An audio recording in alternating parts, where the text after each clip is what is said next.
Chest pain accompanied by cold sweating is a classic presentation that should immediately raise concerns for acute coronary syndrome, particularly in elderly patients.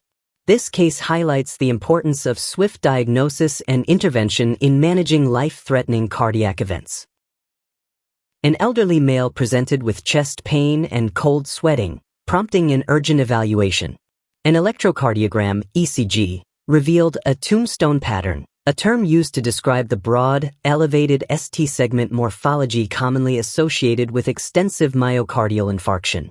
This pattern is often indicative of severe ischemia and requires immediate attention.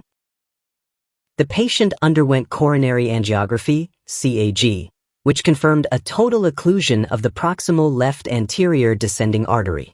The LAD is often referred to as the widowmaker, due to its critical role in supplying blood to a significant portion of the heart muscle. A proximal occlusion in this artery is particularly dangerous, as it can result in extensive myocardial damage and lead to life-threatening complications such as cardiogenic shock or arrhythmias.